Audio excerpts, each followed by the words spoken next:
Hi అండి అందరికీ happy Sunday. ఇది వచ్చేసి సండే రోజు మార్నింగ్ టు ఆఫ్టర్నూన్ వరకు షూట్ చేసిన బ్లాగ్ అనమాట. ఈ బ్లాగ్ కానీ మీకు నచ్చినట్టయితే ఖచ్చితంగా లైక్ చేయండి. మన ఛానల్ని ఫస్ట్ టైం చూస్తున్న వాళ్ళైతే సబ్స్క్రైబ్ చేసుకొని చూడండి. నచ్చితే ఖచ్చితంగా ఒక చిన్న లైక్ చేయండి. మీ లైక్ కానీ మీ సపోర్ట్ నాకు చాలా అవసరం అండి. ఇంకా ఈరోజు సండే అని చెప్పాను కదా, ఇంకా మార్నింగ్ బ్రేక్ఫాస్ట్ నుంచి అయితే స్టార్ట్ చేసేస్తున్నాను అనమాట. ఇంకా దోశ బెటర్ అయితే ఉంది కానీ చట్నీ అయితే లేదనమాట. ఇంకా దోశ వేద్దాం అనుకుంటున్నాను. పిల్లలైతే ఆనియన్ దోశ అడిగారు అనమాట. ఇంకా ఇంట్లో కొత్తిమీర ఉంది కదా, ఇంకా రెండు కలిపేసి కట్ చేసేస్తున్నాను అనమాట. నీట్గా కొత్తిమీర వాష్ చేసేసి ఇంకా ఉల్లిపాయలను కొత్తిమీర సన్నగా అయితే కట్ చేసేసుకున్నాను. ఇంకా దోశ బ్యాటర్ అయితే ఫ్రిడ్జ్లో నుంచి తీసి పక్కకైతే పెట్టానండి. ఒక 10 నిమిషాల ముందు ఇలా పెట్టేస్తే దోశలు అనేవి మనకి మంచిగా వస్తాయి అనమాట. ఇంకా దోశ పెనం కూడా చాలా వేడే ఇవ్వాలన్నమాట. అలా అయితే మనకి క్రిస్పీగా కూడా వస్తాయి అనమాట దోశలు. ఇంకా ఇక్కడైతే 1 by 1 దోశ వేయడం స్టార్ట్ చేసేసాను అనమాట. ఇంకా ఇంట్లో పిల్లలు మా హస్బెండ్ అందరూ ఉన్నారు కదా, ఇంకా వేస్తూ ఉంటే వేడివేడిగా తినేస్తారనేసి ఇంకా అందరికీ ఒకేసారి వేద్దామనేసి స్టార్ట్ చేసేసాను. ఇంక ఇక్కడ చక్కగా దోశ వేసిన తర్వాత పైనుంచి ఇలాగ కొత్తిమీర ఉల్లిపాయలు వేసేసామంటే చాలా చక్కగా ఉంటుంది టేస్ట్ అయితే. అది కూడా వేడివేడిగా తిన్నామంటే చాలా బాగుంటుంది. ఇంకా ఈ 2 days నుంచి అయితే ఫుల్గా చలి పుడుతూ ఉంది కదండి. ఎప్పుడైనా వేడివేడి ఫుడ్ తినాలనిపిస్తుంది ఈ మధ్య అయితే. కాకపోతే పాపం పిల్లలకైతే కుదరట్లేదు కదా. ఇలాగ సండేస్ అయినా మనము ఫ్రెష్గా అప్పటికప్పుడు చేసి పెట్టామంటే చాలా ఇష్టంగా తినేస్తారనమాట. ఇంకా ఇంట్లో పూజ కూడా చేసేసాను అనమాట. పూజ కూడా అయిపోయిన తర్వాత టిఫిన్ స్టార్ట్ చేశానండి. ఇంకా ఒకవైపు దోశలు వేస్తూనే ఉన్నాను, అలాగే చట్నీకి పల్లీలు అలాగే పచ్చిమిర్చి ఇవన్నీ ఫ్రై చేసేసుకున్నాను అనమాట. ఇంకా మిక్సీ జార్లోకి అయితే వేసేస్తున్నాను కొంచెం చల్లగా అయిపోయిన తర్వాత. ఇంకా చట్నీ కూడా మా ఇంట్లో బాగానే తింటారనమాట. ఎక్కువగానే కావాలి చట్నీ, కొంచెం ఎక్కువ క్వాంటిటీలోనే చేస్తున్నాను.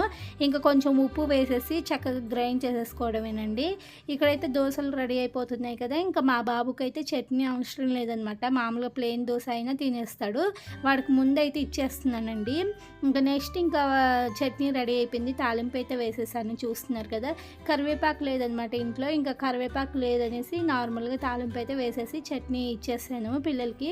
ఇంకా ఇద్దరికి దోశలు వేసి అలాగే చట్నీ వేసేసి ఇచ్చిన తర్వాత ఇక్కడ వంటకైతే స్టార్ట్ చేస్తున్నాను.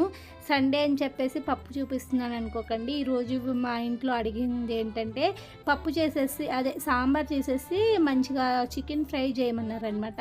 అందుకనేసి ఇక్కడ పప్పు అయితే ముందే నానబెట్టేస్తున్నాను. కడిగేసి కొన్ని వాటర్ వేసేసి నానబెట్టేసామంటే మనం ఎప్పుడు పప్పు చేసుకున్నా మనకి టైం ఉంటే మాత్రం ఒక 2 hours అలా నానబెట్టామంటే చాలా మంచిదండి. గ్యాస్ ట్రబుల్ అలాంటివి అయితే రావన్నమాట.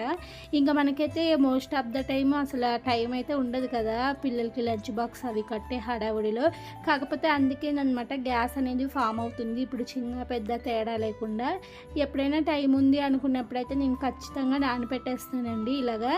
ఇంకా మనమైతే ఇంకా పప్పు నానబెట్టేసాం కదా, అలాగే సాంబార్ చేస్తానని చెప్పాను కదా. మార్కెట్లో వెజిటేబుల్స్ అయితే కొన్ని తీసుకొచ్చాను. ఆల్రెడీ ఇంట్లో కొన్ని ఉన్నాయన్నమాట. అవి ఇవి కలిపేసి అయితే ఇక కట్ చేసేసుకుంటున్నాను.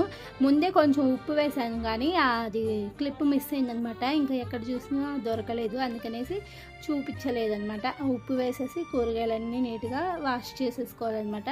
ఇంకా అలాగే ఇక్కడ చూస్తున్నారు కదా, పప్పులోకి అయితే మనం కొంచెం పసుపు, 1 స్పూన్ ఆయిల్ వేసేసుకొని ఇంకా కుక్కర్ కూడా గ్యాస్ పైన పెట్టేసామంటే ఈ వెజిటేబుల్స్ కట్ చేసేలోపు మనకి ఇక్కడ పప్పు కూడా ఉడికిపోయి రెడీగా ఉంటుంది. ఇంకా మనం తాలింపు అనేది వేసేసుకోవచ్చు అనమాట. అందుకని ఇక్కడ నేను సరిపడేంత వాటర్ వేసేసి కుక్కర్ అయితే పెట్టేసాను అనమాట.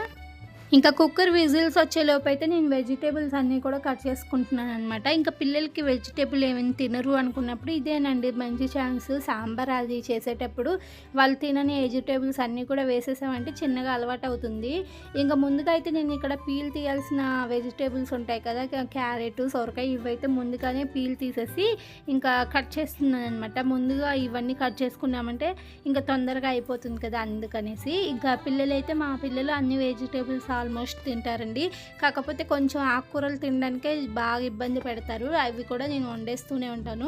ఇంకా ఆకుకూరలు పప్పులో అలాగే కూడా వేసేసి పెట్టేస్తూ ఉంటాను అనమాట. అలా అయితే ఎలాగైనా వాళ్ళ కడుపులోకి వెళ్ళడమే కదా మనకి ఇంపార్టెంట్, అందుకనేసి.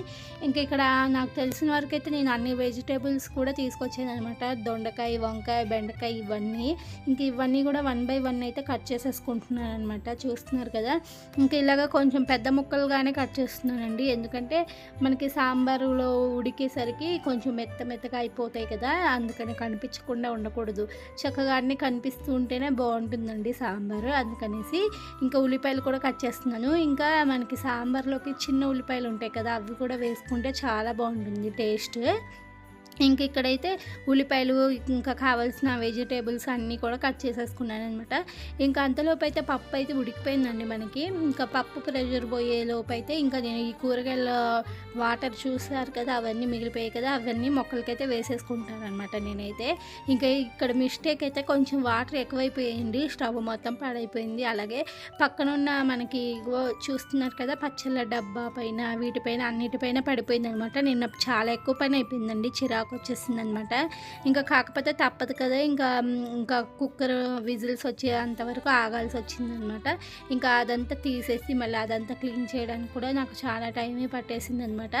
ఇంకా పప్పు అయితే స్టవ్ ఆఫ్ చేసేసిన తర్వాత ఇంకా చికెన్ ఫ్రై కూడా చేసేద్దాం అనుకొని ఇంకా ఇక్కడ చికెన్ అయితే వాష్ చేసేస్తున్నాను. అది కూడా ఉప్పు వేసేసి నీట్గా కడిగేసామంటే మనకి స్మెల్ అనేది ఉండదన్నమాట. ఇంకా నిమ్మకాయ ఉంటే నిమ్మకాయ కూడా వేసుకొని కడుగేసేయండి, చికెన్ మంచిగా ఉంటుందన్నమాట, స్మెల్ అనేది రాకుండా. ఇంకా ఇక్కడైతే నేను చికెన్ ఫ్రై కోసం అయితే కడాయి పెట్టేసుకొని సరిపడినంత ఆయిల్, అలాగే 4-5 పచ్చిమిర్చి సన్నగా కట్ చేసుకున్నవి, కరివేపాకు కూడా వేసేసుకుంటున్నాను అనమాట. ఇవి కొంచెం కలర్ చేంజ్ అయిన తర్వాత ఫ్రెష్గా గ్రైండ్ చేసేసుకున్న అల్లం వెల్లుల్లిపాయ పేస్ట్ కూడా వేసుకొని ఇదైతే మంచి కలర్ చేంజ్ అవ్వాలండి, పచ్చివాసన అనేది అస్సలు రాకుండా మంచిగా పచ్చివాసన మొత్తం పోయి మంచి ఫ్రై అవుతుంది కదా, ఆ టైం వరకు అయితే ఫ్రై చేసేసుకోవాలి. ఇక్కడ చూస్తున్నారు కదా కుక్కర్ అయితే ప్రెషర్ మొత్తం పోయిందనమాట, పప్పు చక్కగా ఉడికిపోయింది చూస్తున్నారు కదా. ఇలాగ పప్పు అంతా ఉడికిపోయిన తర్వాత ఈ పప్పునైతే పక్కకు పెట్టేస్తున్నాను. మనం ఇక్కడ కొంచెం ఉడకలేదు అనుకుంటే మనం గరిటె కానీ పప్పు గుత్తి ఉంటే దాంతో మెదిపేసుకోవచ్చు అనమాట పప్పుని. ఇంకా నేను ఈ పప్పుని పక్కకు పెట్టేసి అలాగే ఇంకా ఇక్కడ తాలింపు వేసేసుకుంటున్నాను అనమాట. ఇంకా చికెన్లో అల్లం వెల్లుల్లిపాయ పేస్ట్ అయితే మగ్గిపోయింది కదా, ఇంకా చికెన్ కూడా వేసేసుకుంటున్నాను ఇక్కడ అయితే. ఇంకా ఈ చికెన్ మగ్గిపోయే లోపు అయితే నేను తాలింపు కూడా వేసేస్తాను అనమాట. ఇంకా పక్కన అయితే కడాయి పెట్టేసి ఆయిల్ వేసేసుకొని తాలింపు అయితే వేసేస్తున్నాను ఆల్రెడీ. ఇంకా తాలింపు రెడీ అయిపోయిన తర్వాత మనం ముందుగానే కట్ చేసి ఉంచుకున్న వెజిటేబుల్స్ అన్నీ కూడా వేసేసానండి. వేసేసిన తర్వాత వీటిలోకి మనము కొంచెం మగ్గిపోవడానికి త్వరగా మగ్గాలి కదా, అందుకనేసి కొంచెం ఉప్పు అలాగే కొంచెం పసుపు అయితే యాడ్ చేసేసాను. నేనైతే ఇందాక వంకాయలు అనేవి కట్ చేయలేదన్నమాట, ఎందుకంటే ముందుగానే కట్ చేస్తామంటే కలర్ అంతా చేంజ్ అవుతుంది కదా, అందుకనే మనం ప్యాన్లో వేసుకున్నాం కదా వెజిటేబుల్స్ అన్నీ, ఆ టైంలో అయితే ఇంకా వంకాయ అప్పటికప్పుడు కట్ చేసేసుకొని వేసేసుకున్నాను అనమాట. వేసుకున్న తర్వాత ఇలాగా ఉప్పు పసుపు అవన్నీ వేసుకొని ఒక్కసారి కలిపేసుకొని మూత పెట్టేసి మగ్గిచ్చేసేయాలన్నమాట. ఇంకా ఇటు సైడ్ అయితే ఇవి మగ్గుతూ ఉంటాయి, అక్కడ చికెన్ కూడా మగ్గిపోతూ ఉంటుంది. నేను ఆల్రెడీ బియ్యం అయితే కడిగేసి పక్కకు పెట్టేసుకున్నాను అనమాట. ఇంకా పప్పు అనేది మెదిపేసి అలాగే ఇప్పుడు మనం ఈ చికెన్లోకి అయితే ఉల్లిపాయలు కూడా కట్ చేసుకొని వేసేసుకున్నాను అనమాట. ఈ ఉల్లిపాయలు కూడా మగ్గిపోతూ ఉంటాయి.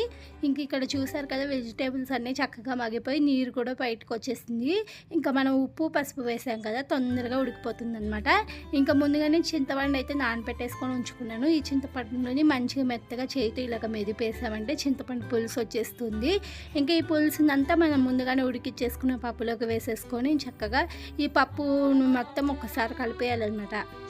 ఇంకా ఈ చింతపండు పులుసు మొత్తం పట్టేలాగా కలిపేసుకొని ఇంకా ముందుగానే ఉడుకుతూ ఉన్న వెజిటేబుల్స్లోకి అయితే ఈ పప్పును కూడా వేసేసుకోవాలన్నమాట. ఇంకా సాంబార్ అయితే ఆల్మోస్ట్ రెడీ అయినట్టేనండి. మనకి ఎంత సాంబార్ కావాలో అన్ని కొంచెం వాటర్ చూసుకొని వేసేసుకోవడమేనమాట.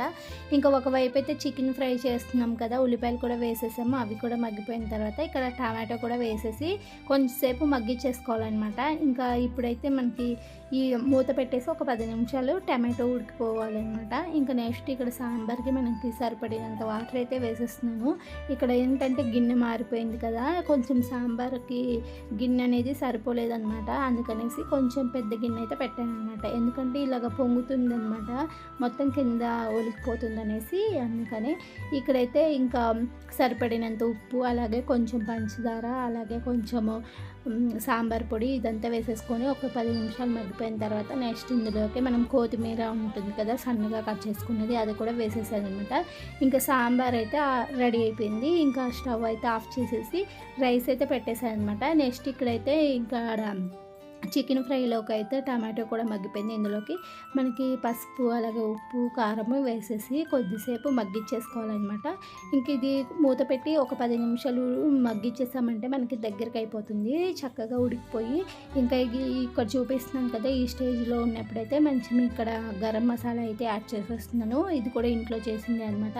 ఇంకా నెక్స్ట్ పైనుంచి కొత్తిమీర, పుదీనా సన్నగా కట్ చేసుకున్నది అయితే వేసేసుకోవాలండి. వేసేసుకొని ఒకసారి కలిపేసేయండి. చికెన్ ఫ్రై అయితే సూపర్ టేస్టీగా కుదిరిందనమాట. ఇదేంటంటే మనము ఇలాగా సైడ్ డిష్గా కూడా వాడుకోవచ్చు. సాంబారు, రసం ఇలా చేసుకునేప్పటికీ బాగుంటుంది. లేదంటే అన్నంలో మంచిగా వేడి వేడి రైస్లో కలుపుకొని తినొచ్చండి. మనకు అన్నంలో కూడా కలిసిపోతుంది అనమాట. అలా ఉంటుంది చికెన్ ఫ్రై, చాలా టేస్టీగా ఉంటుంది. ఇంకా రైస్ కూడా పెట్టేశాను అని చెప్పాను కదా స్టవ్ పైన, చక్కగా ఉడికిపోయింది అనమాట. ఇంక ఇవన్నీ తీసేసి పక్కకు పెట్టేసిన తర్వాత ఇంకో పెద్ద పని అనమాట. వంటే పెద్ద పని అంటే ఇంకా ఇది ఇంకా పెద్ద పని అనమాట. ఇంకా మొత్తం పప్పు అంతా ఉడికిపోయిందని చూపించాను కదా ముందు, ఇంకా అదంతా క్లీన్ అయితే చేసేస్తున్నాను. చక్కగా నీట్గా అయితే సబ్బును సర్ఫ్ వేసేసి ఒక స్టీల్ పీస్ తీసేసుకొని నీట్గా అయితే కడిగేస్తున్నానండి. ఇక్కడ కిచెన్ అంతా ఘోరంగా ఉందంటే అంత ఘోరం అయిపోయిందనమాట. ఈ పప్పు ఏమో కానీ కొంచెం వాటర్ ఎక్కువ అయ్యాయి కదా, అందుకనేసి ఇలా అయిపోయిందనమాట. ఇంకా నీట్గా అయితే ఇవన్నీ శుభ్రం చేసేస్తున్నాను. ఇంక ఇవన్నిటికీ పాపం టైం పెట్టేసింది. పిల్లలు అప్పటికే ఆకలి అంటున్నారు అనమాట. 12-12:30 అయిపోయిందండి. అప్పటికే వంట అయ్యేసరికి టైం అయిపోయిందనమాట. ఇంకా ఇక్కడైతే అన్నీ కూడా క్లీన్ చేసేసుకున్నాను అనమాట. ఇంకా నీట్గా రుద్దేసి ఒక 2 మినిట్స్ తర్వాత ఇంకా మంచి ఫ్రెష్గా వాటర్ వేసేసి కడిగేస్తున్నాను. మాకు ఏంటంటే ప్రాబ్లము, ఇక్కడ సింక్ కానీ అవన్నీ ఏమి ఉండవు కదండి. ఇక్కడ జస్ట్ ఇలాగా స్టవ్కి పెట్టుకోవడానికి ఒక బల్ల మాత్రమే ఉంటుంది. ఇంకా దానివల్ల ఏమైపోయిందంటే మనం వాటర్ పోసేవన్నీ అటు పోకుండా ఇటు పోకుండా మొత్తం కింద పడిపోయి చిల్లం కల్లం అయిపోయిందనమాట.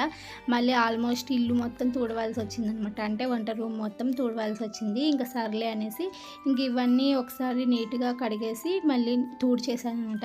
మంచిగా పొడి క్లాత్ పెట్టేసి ఇంక ఇప్పుడైతే నీట్గా అయిపోయిందండి. ఇప్పుడు ప్రశాంతంగా అనిపిస్తుంది అనమాట. చూస్తున్నారు కదా, ఇలా అయితే అయిపోయింది అనమాట నీట్గా. ఇంకా పిల్లలకైతే పాపం త్వరగా అయితే అన్నం అయితే పెట్టేశాను. పిల్లలు చాలా ఇష్టంగా అయితే తిన్నారు. టేస్ట్ అయితే చాలా బాగుంది. వీడియో నచ్చితే ఖచ్చితంగా లైక్ చేయండి.